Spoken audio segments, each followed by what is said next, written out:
being able to take an idea from a starting point through to a development and then a finished piece takes a bit of practice and a bit of perseverance, and there might be a few heart aches in between because it can be quite challenging. So in part 2 of Nature's Patterns, we're going to take the experimental pieces that you've done in part 1 and develop them into a final project. So, you ready? Let's go. So I hope you've all done your homework and that you've got your studies of your chosen patterns of nature, and you've kind of had a play, and now you're probably thinking, oh my goodness, I have so had enough of monochrome, I need to get into colour. And that's what we're going to be doing today. So once again, we're going to be working in grids, whatever fits on your page of your sketchbook. This is quite a large sketchbook, and I've divided it up into 12, but whatever works for you. And we're going to be using acrylic paint, some watercolour paint, some pens and some pencils. And for the first lot of studies, we're going to be looking at our colour wheel again, and we're going to do a series of studies using the warm colours and then a series using the cool colours, and then we're going to mix them up. I'm going to start off with my acrylic paints. Just choose whatever colours you want. I'm going to start off with my warm colours, and then you're going to include white as well. You're going to need some kind of spreader. I just use a plastic glue spreader, and a soft brush. And we're going to use some other mark making tools as well. But the first thing we're going to do is to put down some white. I'm going to put a bit of white down on there. I'm going to start off with my warm colours, again starting with yellow. If you're going to use yellow at all in your work, it's always quite good to do it first if you can. Sometimes it doesn't work like that, but if a colour is going to get corrupted with another colour, it's going to be yellow. It really is.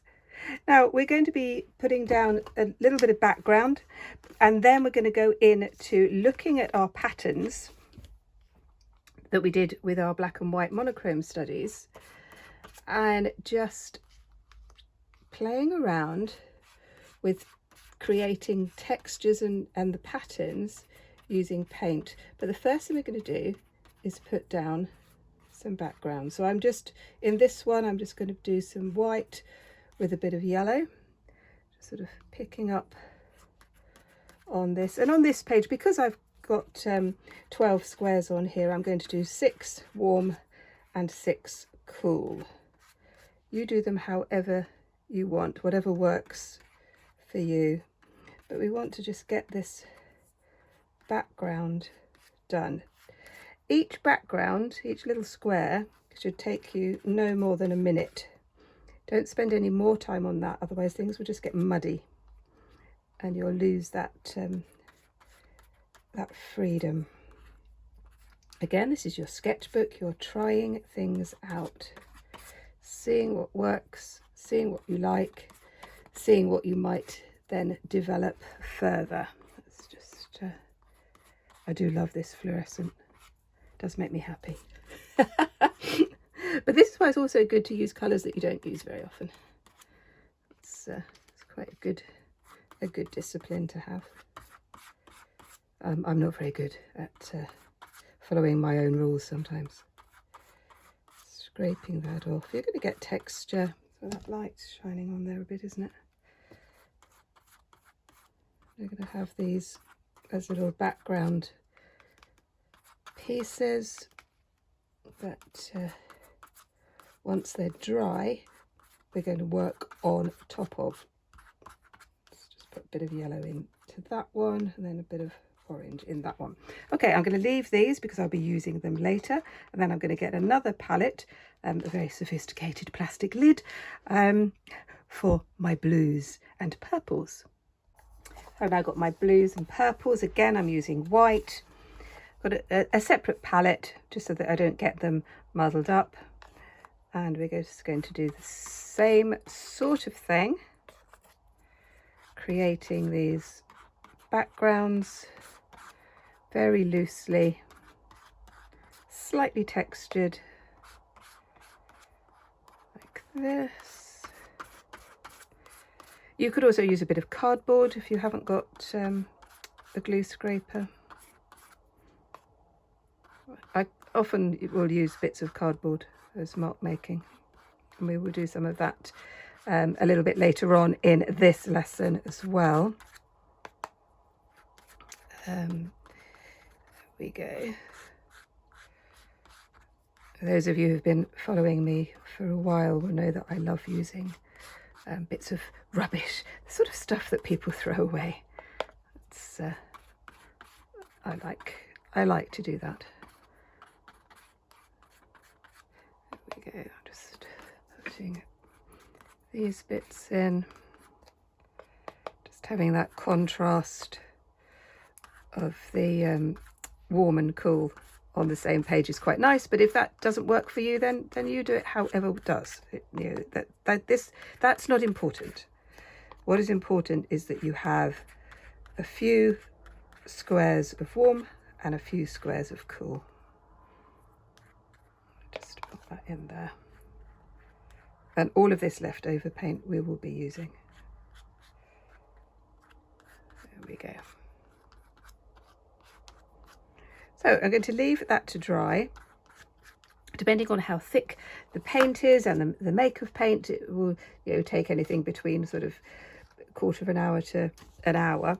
I'm going to leave mine to dry for about an hour, and in the meantime we're going to do something else. So if you are working in a sketchbook and you want to keep in your sketchbook, then you'll need to leave it to dry, or you could work on another piece of paper and then stick it in later, which is what I'm going to do. I'm going to work on this bit now, and again I've got my warm colours and my cool colours, and what we're going to do now is we're going to use a soft brush.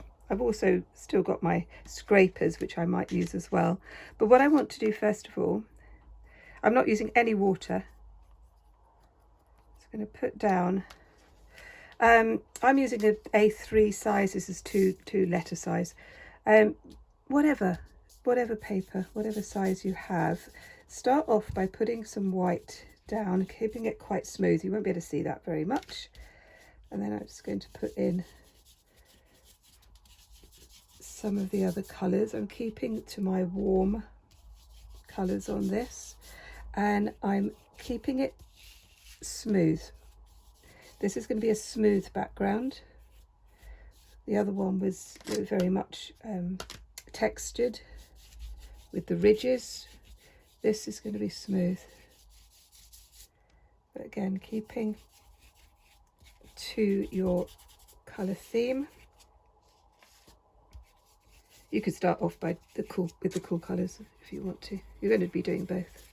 But can you see what's happening when you get this sort of technique of mixing the paint while it's on the paper? You get this kind of smoky, misty type effect. So I'm not going right to the edges because I'm going to be working in the middle, and then I'm going to be trimming it up. But I might use the edges for something else. Now, because this is quite thin and because it's not very textured and I'm using a dry brush, this will dry quite quickly.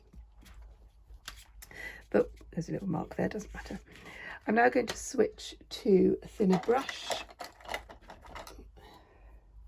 I don't like that one, so that's better. Still dry, still a dry brush. And what I'm going to do now is to take part of the pattern, and I'm using the pattern of the butterfly wing, but I'm just taking part of it and I'm going straight in with this bright neon pink, like this, and I'm adding bits of white. Just sort of picking it up like this. So I'm not copying the pattern, I'm being inspired by it, and this is the whole point. So yes, you can refer back to the image, but don't be a slave to it, because this is the whole point of developing an idea. And our finished pieces and our finished developed pieces will just have that essence, which I think is really, really effective. So to bring that one down here. And I love those sort of the feathers from my little sparrow as well. And I think I might bring an element of that in too. I'm just going to sort of play with this for a little bit. So you can see how the colours work together. The background being the same colours. It works really well. Like this. Let's just do another. And it will have that kind of feel of the butterfly. But sometimes I wonder if that's just because I know. That's the thing, isn't it? You know what it is, but somebody else looking at it won't know. And that's fine. Let's put that one in there.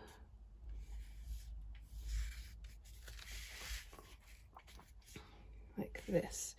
And this piece I will be trimming up, so I'm not bothered about the edges. Just sort of bringing this idea. So you're going to do something similar, and you'll do something similar with your cool colours. I'm just going to do a few more bits here inspired by that wing. Like this. There we go. So let me know how you're getting on. Let me know what inspires you, what bits of the natural world you love. Just going to pop those in like that, just sort of playing around with this idea. I absolutely love your feedback. Thank you so much for making comments and that kind of thing. And sort of asking questions. I'll ask tons of questions. I might not know the answer, but I will do my best. There we go.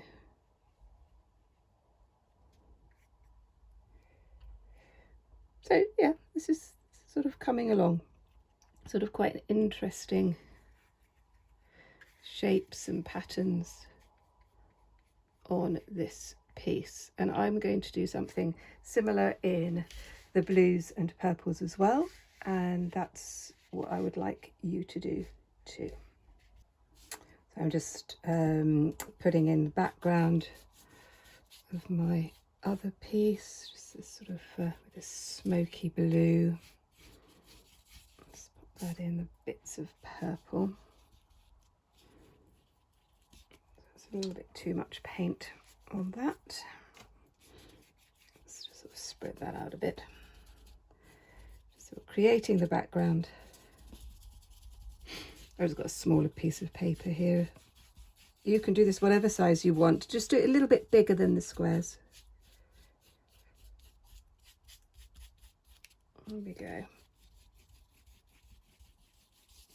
And you can also use your rag to sort of take off some of the paint, move it about a bit. That makes quite a nice effect on which to work.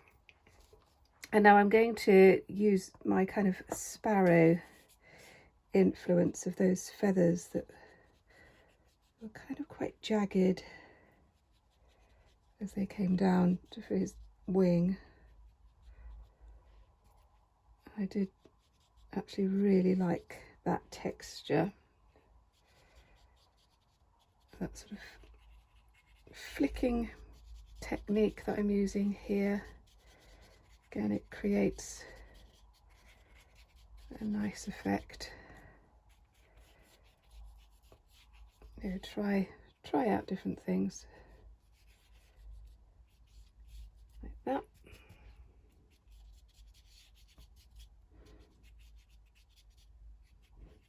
So this is very different to the previous one.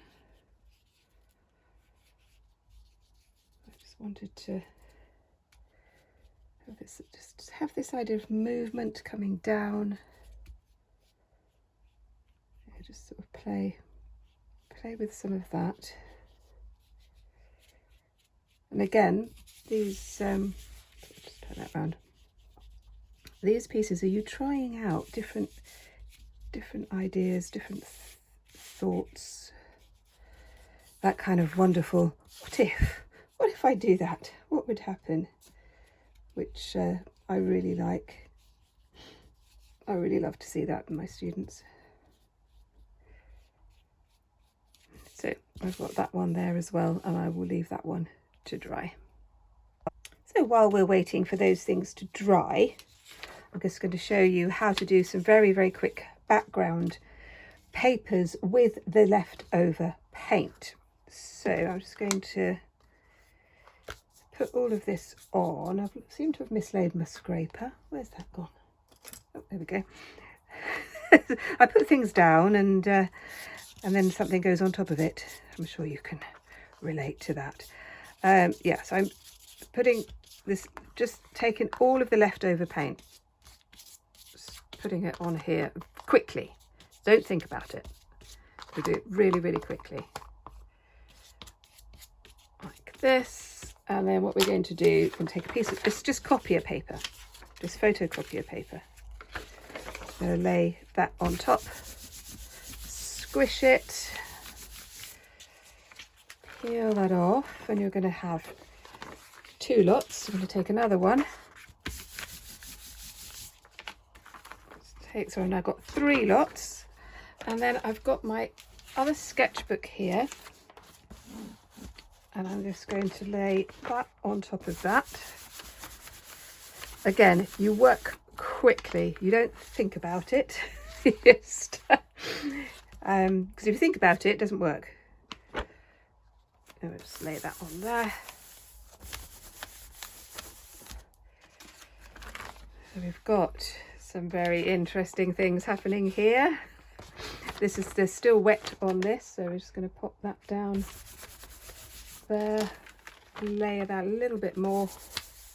This is such a good way of using up leftover paints, and with these pieces I will use as collage, but we won't be doing collage in this tutorial, but I will be doing more collage on my main channel, so I'll be doing that. So I have ended up now with five sheets from that leftover paint, and you could do that, and then you'll keep those for your collage pieces.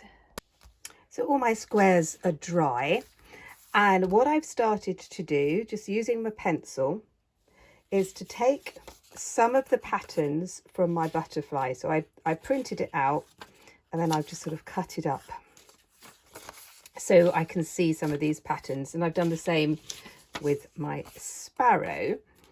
So these were the two original pieces, and I've just zoomed in on certain elements. Now what I'm going to do now is to go over these lines with either a marker pen or a graphite pen or an acrylic marker. Let me just move those over here, and what I'm going to do is some outlines. Oh, that pen's just about to run out. That's a good start. Oh dear. All right, that's better. And I'm going to sort of just start to, over the top of the backgrounds, which are completely dry now, I'm going to go over these lines, and I'm going to do some marks on this as well. Again, kind of keeping to the abstract feel. So although I took inspiration from the butterfly wing, I'm now moving away from that. And in this first square, I was going to do some different mark makings to see what might make a good composition. Again, I'm not spending too much time, just sort of playing around with an idea. Now, I did that first one with black, but you can now use whatever colours you want. So, and you could start using a bit of mixed media as well, so colouring pencils, for example. So I'm going to go over these lines with pink and just see what sort of effect that's going to have, as we're again just sort of starting to develop an idea. And some of these you will like and some you won't, and that's how it should be. It's you're expecting not to go with everyone, otherwise you're gonna run out of time. It's not going to work. Actually, I'm quite liking that effect. I think that's quite interesting. And I might do something else with that one. I'm going to carry on with this sort of scribbly type effect. I go in with a yellow. These, I'm just using acrylic pens here. You could use felt tip pens, crayons, just try different things. Just going over the top with that kind of that basic pattern in it. Quite liking that as well. I think that's working quite well. So you just start to really play with some ideas, different marks, just see what works, what you like. Just try different things. I can't stress this enough. This idea of playing, saying what if, even when we start to develop an idea, still want you to have that in your mind.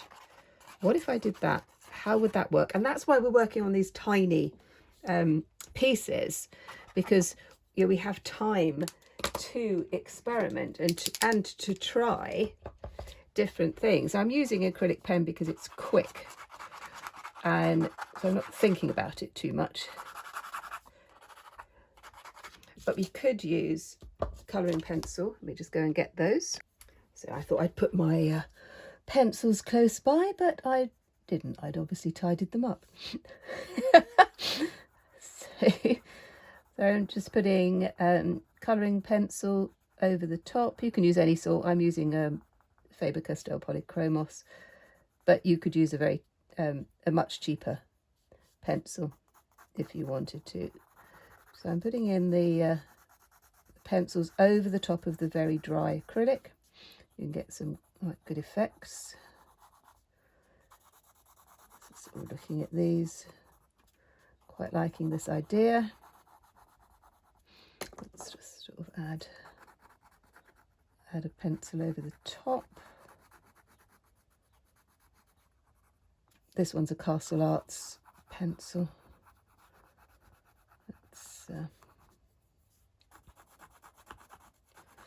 So you can see it has a completely different effect. The texture of the acrylic is coming out. And again, that can be really quite effective. Let's just grab a bit in the background there. And perhaps some marks in here with the black. Just seeing how that works. And again, really moving away from the original pattern as it starts to evolve.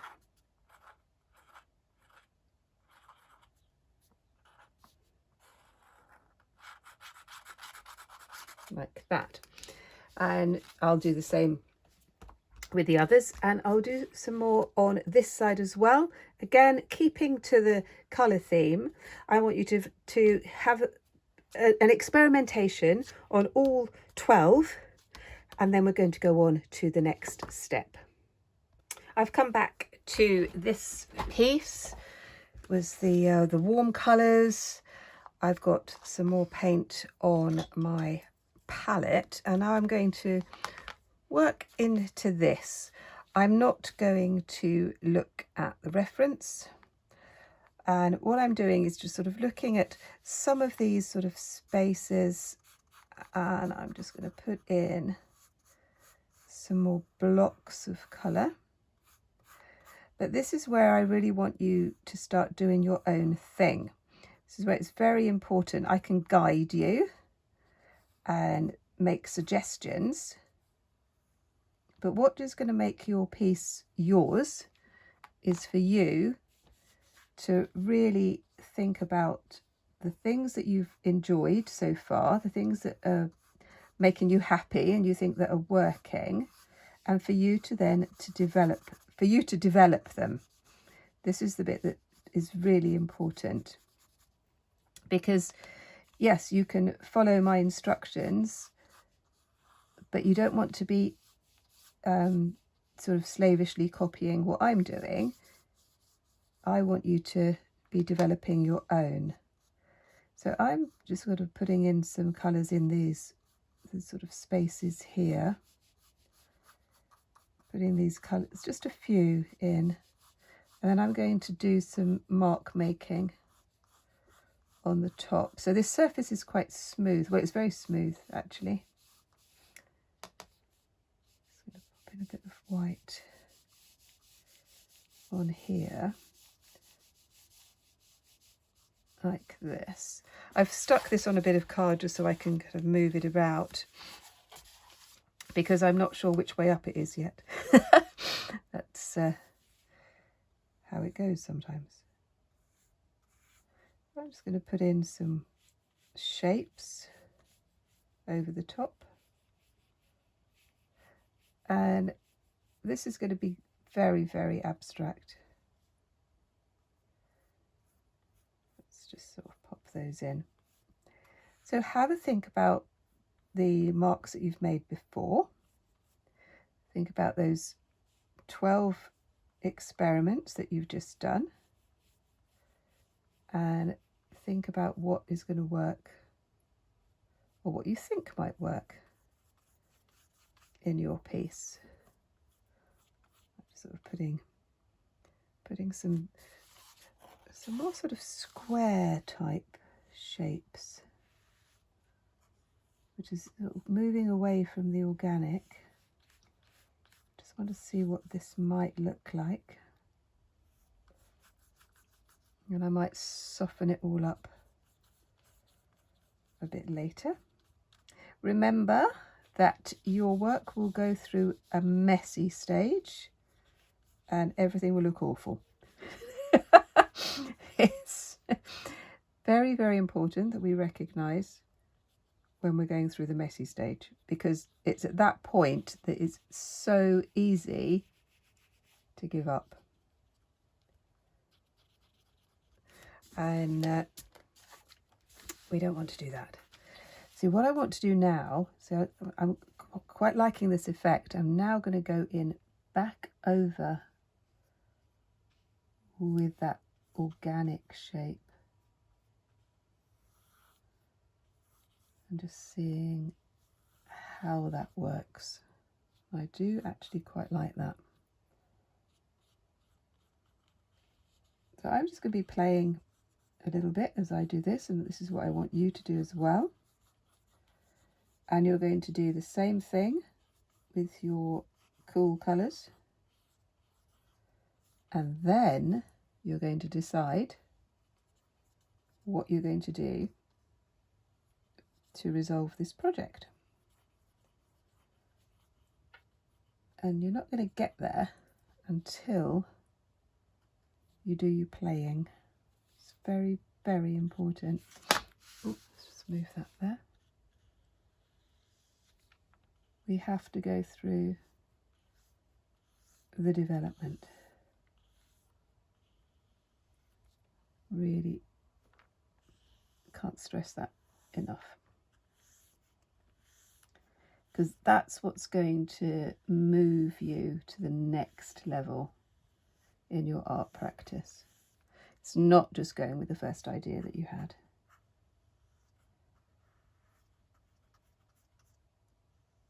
It may be that you come back to your first idea, but there's been a sort of an evolution.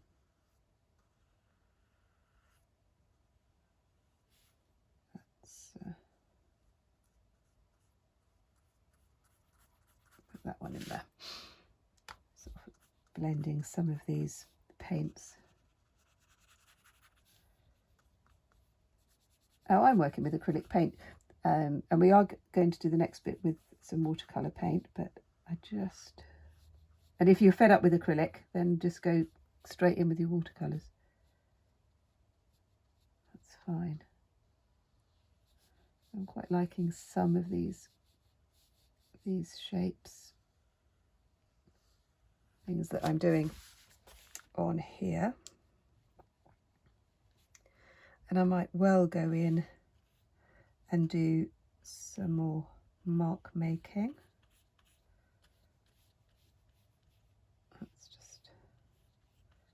Quite like this idea of the squares and the organic. So when we've got to this stage, yours is going to look very, very different to mine, and that's good. That is a good thing. Let's just work on that bit.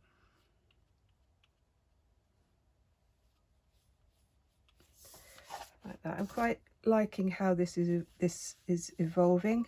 Still not quite sure which way up it goes, although I keep turning it this way, so that might be how it goes. Not sure yet. Not quite sure. And again, this is still an experimental piece, so anything could happen, really, couldn't it? Play with that. Okay, I'm going to leave that to dry and then move on to the next bit. I will be using that paint to create some more papers. The next series of experiments that you're going to do, we're going to use watercolour. I'm just using some leftover bits of cartridge paper. You can go straight into your sketchbook, and I'm using a wax crayon. This is just an ordinary wax crayon, and I'm making some marks. I've made some marks already, which you can't see because it's white on white, but I'm making the marks from the butterfly. I'm going to add some water, and then what I'm going to do is I'm going to use my smaller brush, and I'm going to go in and do some dabs on top of the water. And what will happen is that the wax will give a resist, and this will just be another kind of experimental piece. It will be stuck into my sketchbook. You see, so what I was looking at the butterfly, and I was looking at my sparrow's wings. That kind of textured effect with the brush. It's just sort of putting in a few bits here. This is the Paul Rubens watercolour. Beautiful colours, really, really lovely.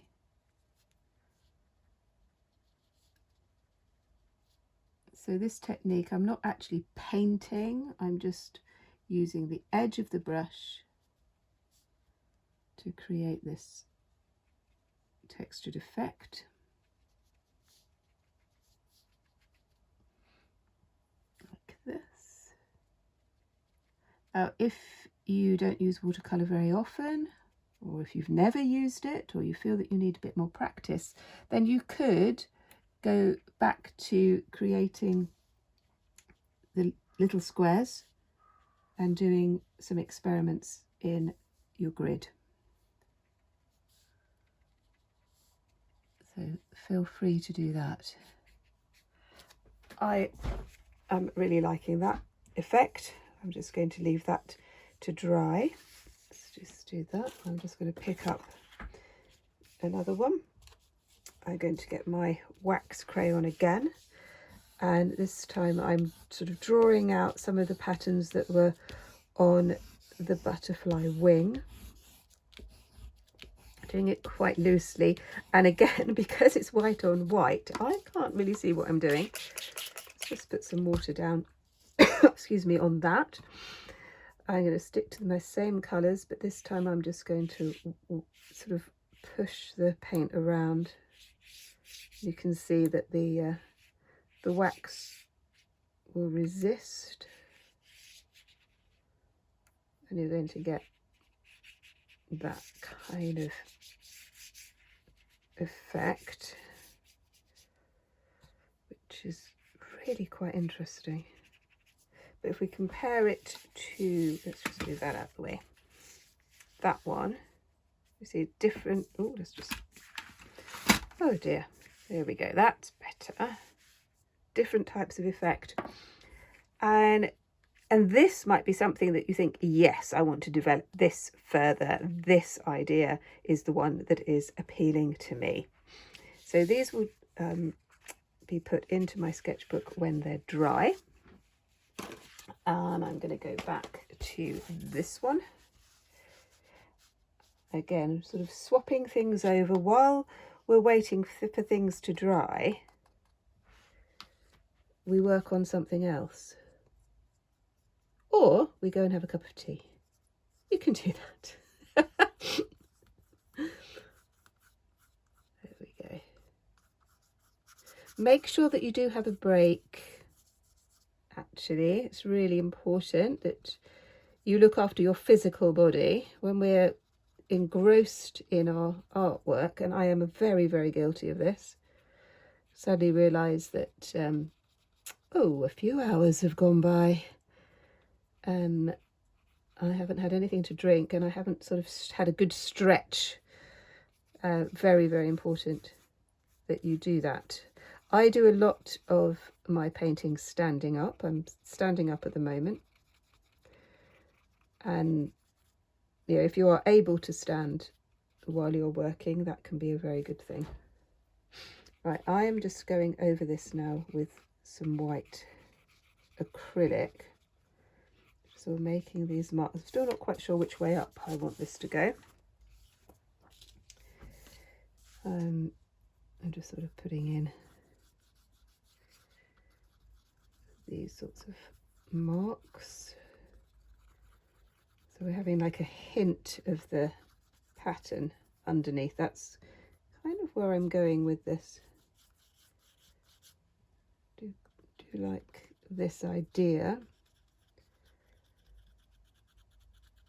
And again, you can try out different things and see what's going to work. Because what you're going to do after you've done your watercolour studies and this, you will decide where you want to go next. I'm letting you go free.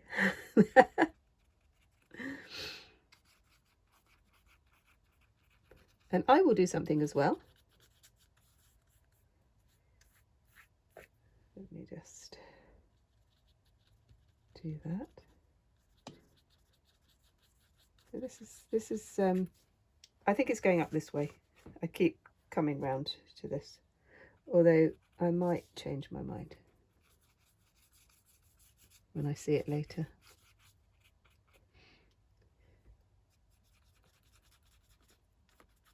So I'm just sort of picking out some of the elements of the butterfly's wings and the feathers on the little sparrow.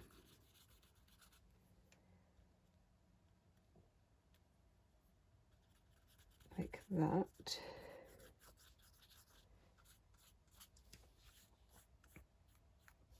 And I might do a little bit more of this later. So often it's a good idea to sort of leave things for a while, a couple of days, and then come back to it. I'm going to leave that one. Let's just go back to the watercolours. For me, I'm really liking this idea, so I'm going to do another study of that. And what I'd like you to do after you've done all of those experiments is to then choose which one you're going to work on for your final piece. So looking back through the exercises we've done from part 1 and part 2, I hope you've had a really good play with lots of different ideas and you've developed a few. I did some more sort of papers here. I'll use these as backgrounds, something like that. And then for this one, I'm really liking this, and I like the misty feel about it as well. And then these are the other papers that I did, just using up the leftover paints and things like that. And I will do something with those as well. I really hope you enjoyed this 2-part tutorial, and I hope to see you next time. Perhaps you'd like to check out this one. Bye bye.